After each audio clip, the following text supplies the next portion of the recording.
My name is Amelia Jane Larson. I'm 22 years old, and I'm an English creative writing major at MSU. I'm actually graduating. But in my spare time, and for most of my life, I have loved to paint and draw. So I guess that qualifies me as an artist. My dad's an artist, my brother was an artist, my sister was an artist, is an artist, and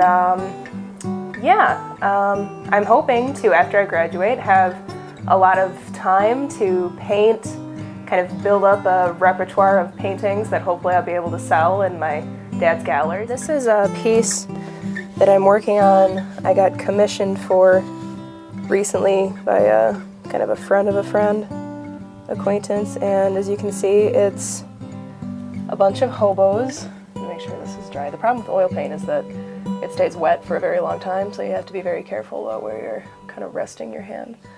So this is a pretty good example of how I normally do oil painting. You can see the pencil lines are still visible on the figures because I haven't done them yet. I block the entire thing in pencil and then basically just go in and fill it in almost coloring book style. This hobo shall have a blue hat. And that's the, I guess, really the most fun part, other than just drawing the image and deciding everything about how it's going to look, is just looking at it and seeing what color you want to make things, who you want to be doing what.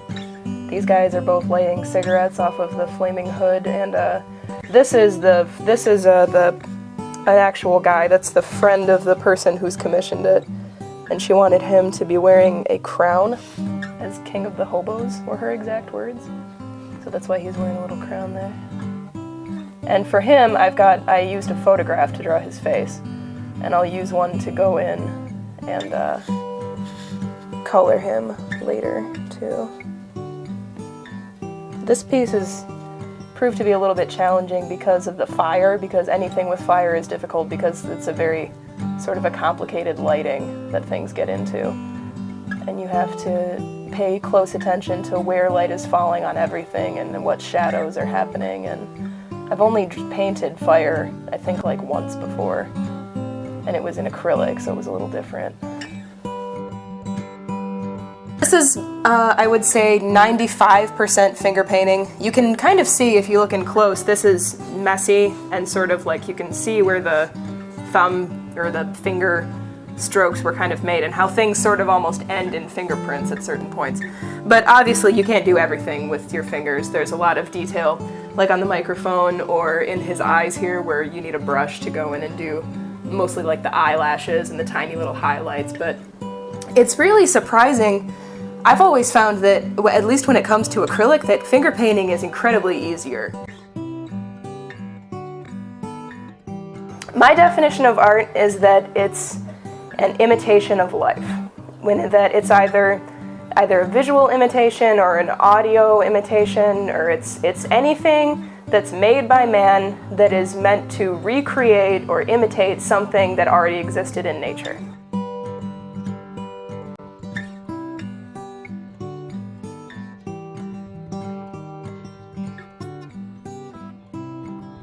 You have to paint for yourself, because the difference between making art and doing other kinds of work is that if you're not enjoying making art, it's going to turn out really badly, which is something that I've experienced firsthand.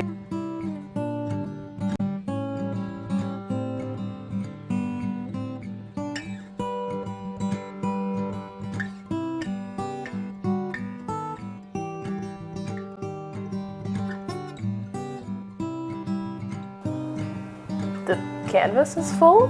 It's done. There's nothing else I'm gonna add to it. It's finished. How do you know when a pizza's done?